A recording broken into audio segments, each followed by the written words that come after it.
O Senhor nos ensina a viver neste mundo. Mas como? Como podemos aprender a forma de viver de maneira que estejamos dentro do seu plano e propósito para as nossas vidas? Precisamos entender que é fundamentado naquilo que está exposto, revelado, manifesto nas Escrituras. Diz assim, lá em Salmo 119, versículo 144. Eterna é a justiça dos teus testemunhos. Dá-me a inteligência deles e viverei. O que o autor está pedindo a Deus? Conhecimento, entendimento, discernimento para poder viver segundo aquilo que seja um testemunho do Senhor, ou seja, a revelação, aquilo que ele expõe, que ele fala em sua palavra. Precisamos aprender a viver neste mundo segundo o que ele nos fala, que ele nos ensina. Mas, para isso, nós precisamos entender quem nós somos. Não se trata, a gente precisa entender uma coisa, viver segundo a vontade de Deus não é uma questão de religião, não é uma questão de rituais, de liturgias, de cultos, ou seja, de momentos que a gente tem para prestar um serviço à divindade. Nós precisamos entender que o verdadeiro culto está em compreendermos a vontade de Deus e andarmos segundo essa vontade. Deus não quer um serviço religioso, o que Ele quer são pessoas que andem na sua vontade. Mas para andar na vontade de Deus, precisamos conhecer essa vontade. E conhecemos essa vontade por meio das Escrituras que nos ensinam os seus preceitos, que nos ensinam sobre a sua vontade, que nos fala da maneira como devemos viver neste mundo. E não se trata de uma questão, muitas vezes, de regras. As regras, ou seja, a maneira de fazer as coisas, são parâmetros para nortear as nossas ações. Mas o fundamental é entendermos que se trata de motivação, da maneira, do porquê devemos fazer isso. Ao compreendermos, a gente precisa entender uma coisa, nós estamos mortos, o homem em si está morto, separado de Deus, vivendo segundo a sua vontade, andando conforme os seus desejos. Ou seja, nós, quando lemos nas Escrituras, entendemos que as nossas ações falam do fruto da carne, ou seja, da prostituição, da idolatria, da promiscuidade, de uma vida onde nós buscamos o nosso interesse, o egoísmo, a arrogância, o orgulho. Então, tudo isso está relacionado à natureza humana. Isto não tem nada a ver com Deus. Quando olhamos as virtudes de Deus e conhecemos a Deus, nós vemos que se trata de misericórdia, de expressão de misericórdia, de graça, de amor, de paciência, de longanimidade.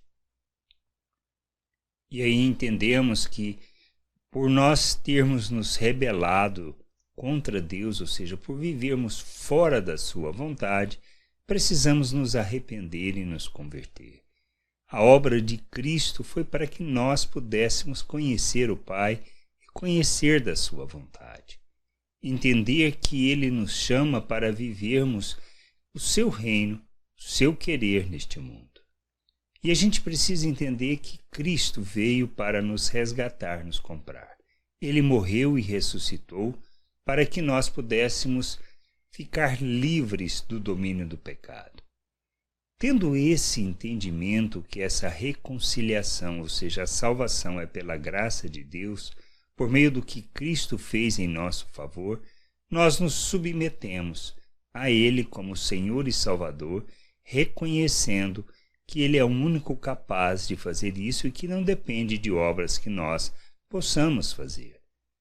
Ao nos sujeitar a Cristo e reconhecermos que com Ele morremos e ressuscitamos, nascemos de novo, nascemos segundo o Espírito. Nós somos reconciliados com Deus por causa da obra de Cristo, do seu sangue vertido, somos colocados na presença de Deus, por causa da sua obra em nosso favor. Ao recebermos da vida de Deus, nós recebemos o novo coração, somos feitos um novo ser, uma nova criatura, fomos feitos à imagem de Cristo. E recebemos da mente de Cristo. Por quê? Para vivermos neste mundo segundo a vontade de Deus. As Escrituras nos dão esse entendimento.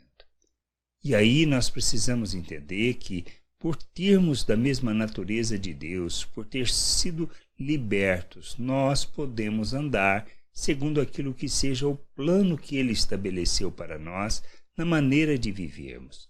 E Cristo é o nosso modelo. A maneira como nós devemos nos portar, nos relacionar, são expressas por Cristo, na sua paciência, no seu amor, na longanimidade revelada, na sua oferta em favor das pessoas, ou seja, em nosso favor, para que nós pudéssemos receber da salvação de Deus. E nós somos chamados para sermos imitadores de Cristo. Ele nos chama para sermos seus discípulos, seus seguidores. Por isso a gente precisa negar a nós mesmos, tomarmos a nossa cruz e seguirmos o seu exemplo. É disto que trata a vida cristã. Imitarmos a Cristo nas suas atitudes, nas suas ações, de fazermos as mesmas obras. E aí, prestarmos o verdadeiro culto a Deus, que está relacionado a ofertarmos as nossas vidas em favor da vontade do Pai. Qual a vontade do Pai? Que o mundo conheça da sua salvação, que a terra se encha da glória, do conhecimento da glória do Senhor, e que nós revelemos o reino de Deus neste mundo. E revelamos o reino quando andamos na vontade de Deus, expressando as suas virtudes, quando nós manifestamos a graça, o amor, a misericórdia, a paciência, a longanimidade. Quando revelamos o amor de Deus, o amor de Deus em favor das pessoas. É isto que é a vontade de Deus e o querer de Deus para as nossas vidas. Que a gente possa entender, compreender e buscar o conhecimento dessa vontade, honrando e glorificando o Senhor. Graça e paz sobre a tua vida. Amém.